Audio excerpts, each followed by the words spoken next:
kapatid, nandito na naman po si Malo de los Santos para magbigay ng reaction po about po dito sa mga beneficiary ni Daddy Frankie. Oras na po na para ibalik ni Daddy Frankie ang kanyang mga beneficiary or kukunin ng DSWD. Papaano na kaya mga kapatid ang katanungan natin? Papaano na kaya ang mga kalagayan ng mga beneficiary ni Daddy Frankie?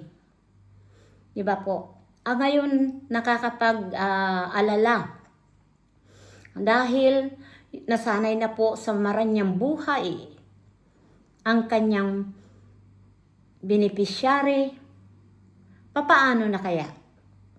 Si Bandam, Junjun, at si Kuya GR. Ano kaya ang magiging kalagayan nila? Diba? Question mark po yan mga kapatid. Saan kaya dadalhin? Bahay ampunan? Magiging panatag kaya sila doon? Diba? Ang daming naglalaro sa aking mga isipan. Lalong-lalo na po ang mga viewers na patuloy na nagmamahal kila Daddy Frankie at sa team. Ngayon po, ibabalik na po ni Daddy Frankie si Kuya Oliver sa pamilya niya. Lalong-lalo na, kaya bang alagaan ni Aling Ansing? Ito po yung mga katanungan sa atin mga kapatid na talagang naglalaro sa ating mga isipan ang patungkol kay Kuya Oliver. Na kaya-kayang gampanan ng kanyang mga kapatid, maalagaan, gaya ng pag-aalaga po ni Daddy Frankie dito sa mga beneficiary. Di ba po? Lahat yan po katanungan. Naglalaro po sa mga isipan natin. Mga viewers, yung nagmamahal sa Team Daddy Frankie, lahat yan po may mga katanungan. Papaano nga ba sila Bandam, Kuya Junjun, Kuya GR, saan kaya sila mapupunta? Diba? Nakakalungkot pong isipin sa mahabang panahon mawawala sa poder ni Daddy Frankie. Papaano na kaya?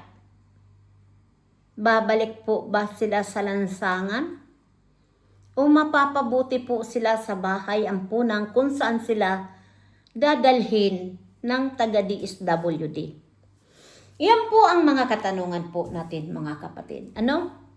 Nakakalungkot lang na nakakaiyak po ang kalagayan nila kung iisipin natin na muli silang magpalaboy-laboy sa lansangan. Dahil alam natin po, wala pong pamilya sila. At alam naman natin po si Bandam, kahit ano pong gawin ninyo dyan, kunin nyo man yan o dalhin nyo man yan kung saan, babalik at babalik po yan kay Daddy Frankie. Dahil sila Daddy Frankie at ang team nila, ang paboritong asawa ni Daddy Frankie na si Aling Rochelle, ay tinuring na po ni Bandam na tunay niyang kapamilya.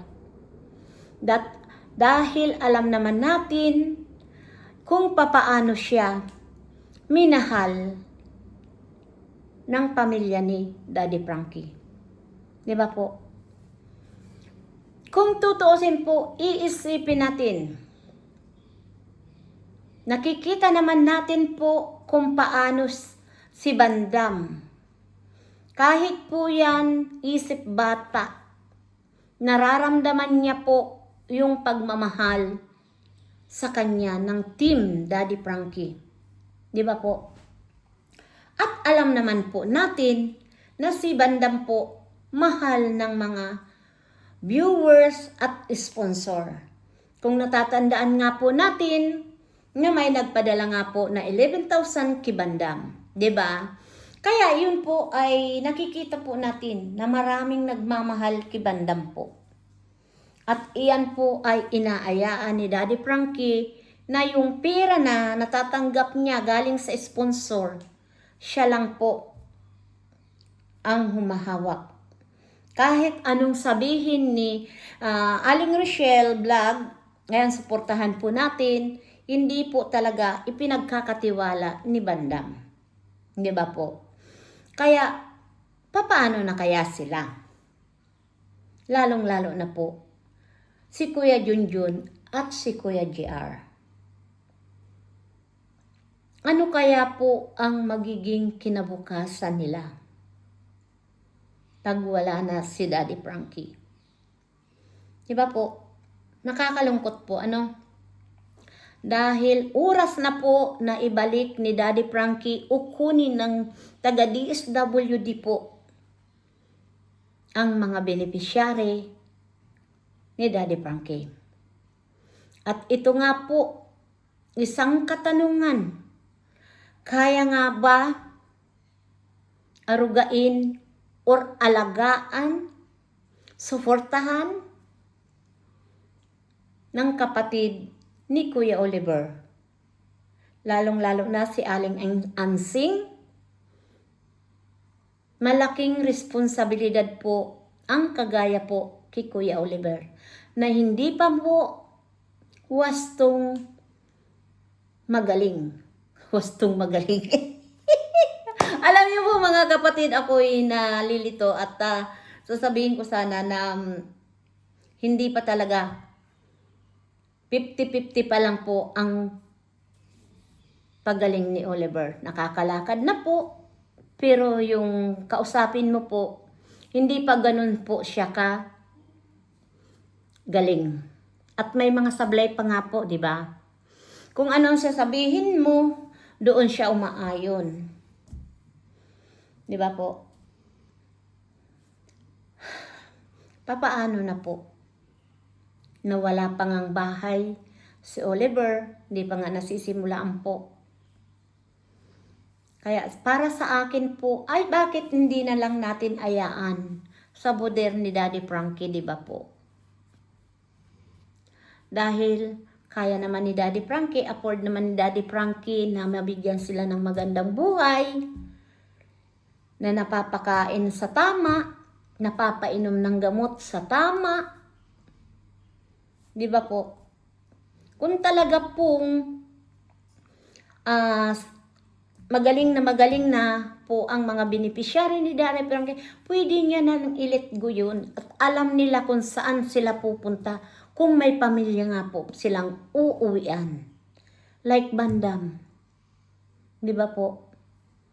Dahil ano man ang gawin daw talaga na si Bandam talaga daw yun. Aalis, babalik. Di ba po? Kaya sana po naman, magtulungan na lang po tayo. Di ba? Ang panawagan ko po,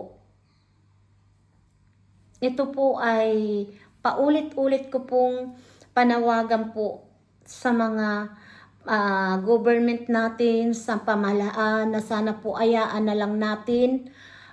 Wag na natin pakialaman po si Daddy Frankie dahil alam naman natin po talaga yung kakayahan ng isa pong charity vlogger na gaya po ni Daddy Frankie. Na wala naman siyang hinihinging kapalit, ni hindi man hindi man kayo inaabala ni Daddy Frankie. At sana man po ay respeto na lang po natin sa kanya. Na alam naman natin po na nakakatulong po sa mga may kapansanan, lalong-lalo na sa may mga depresyon. Nakakatulong po si Daddy Frankie. Hindi ko naman po kayo ini-insulto na mga taga DSWD. Kinakalampag ko lang po. Pinamumuka ko lang po na ang isang charity vlogger na kagaya ni Daddy Frankie, handa po niyang ibigay lahat sa kanila na walang hinihingi ng kapalit. Ano po? Kasi napakasarap lang po sa ating mga mamamayang Pilipino na tayo ay nagtutulong-tulong. Gaya ko po, natutuwa po akong nakakatulong sa kababayan natin sa pamamagitan po ng mga charity vlogger. Ano po? Huwag mo natin sabihin na tayo po ay naghahangad. Kumita, layunin na kumita dito sa social media. Normal po yun. Nakagaya ko po na naghahangad din po na magkaroon po ng revenue para po mas malaki po ang maitutulong natin po sa ating mga charity vlogger o sa kababayan natin nangangailangan ng tulong. Dahil ako po kahit papaano, mayroon akong trabaho na hindi ko na kailangan mang malimos. Yung revenue ko po dito, kulang pa po yan sa mga itinutulong ko. Hindi lang po iisa ang mga tinutulungan ko po. 'Di ba? Kaya tayo po ay wag tayong mag-iisip sa kapwa natin ng hindi maganda. Magsama-sama po tayo bilang isa pong mamamayang Pilipino na kung sino po ang mayroon, tulungan natin yung talagang walang-wala, kapuspalad, na hindi nila kayang magpagamot. 'Di ba? Tingnan na lang natin po, si Oliver, 20 years na nakakulong. At saka lang doon po, napuntahan ng taga-DSWD ang pamilya ni Oliver. Bakit noon, di ba? May mga katanungan kasi po. Maraming kaganapan po mula na nung na interview po ni Karen Davila si Daddy Frankie. Doon na po naglabasan ang mga negative, no, na yung DSWD pinagbawalan na si Daddy Frankie. Para ano pong pinagbawalan? 'Di ba? Doon po nung pumasok yung mga katanungan po ng mga viewers, ng mga mamamayang Pilipino, na bakit po pinagbawalan na wala naman tayong nakitang paglabag sa batas si Daddy Frankie. Tumutulong lang po na hindi naman po umihingi ng kapalit. 'Di ba? Kaya para sa akin po, ako ay nalulungkot, nag-iisip kung papaano na po si Junjun at si JR. Si Bandam kasi po, anong gawin yun? Hindi yun yung matatali yan sa isang lugar eh. Babalik at babalik po yan kila Daddy Frankie. Dahil sila na po ang itinuring ng pamilya niya. Pero itong dalawa, si Junjun at si JR, nakita ko nga po paano nagluha si Junjun at si Kuya JR nung sinabi na ibabalik na, mapupunta na sa bahay ampunan. Kita ko po yung lungkot nila.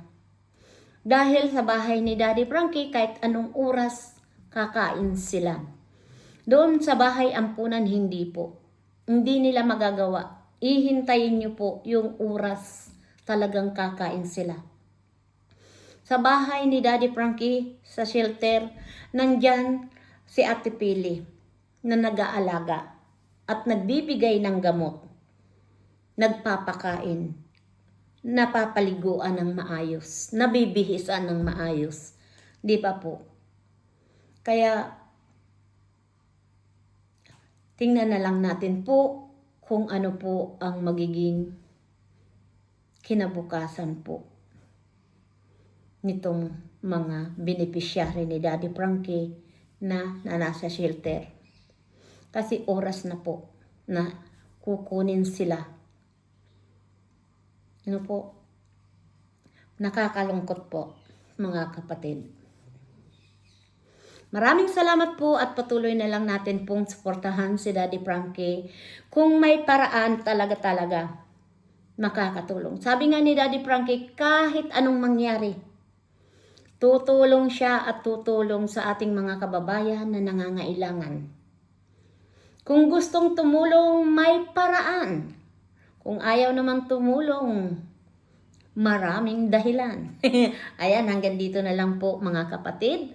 At para sa akin, tingnan na lang natin kung ano po ang mangyayari sa mga beneficiary ni Daddy Frankie. Thank you so much po sa mga viewers na patuloy nagmamahal kay Maludil Santos at mga supporter ni Daddy Frankie. Ayan, suportahan na lang natin ang mga charity vlogger, Ruel of Malalag, Pugong Biyahero, Vince TV, at Daddy Frankie at ang team nila, at Aling Rochelle, di ba po? At siyempre, Sir Tikram po. Maraming salamat po, at sa team Opo, shout out po sa inyong lahat. Sa Antay Kalingap, maghintay-hintay. Peace lang tayo, good vibes lang. At ayaw ko po talaga na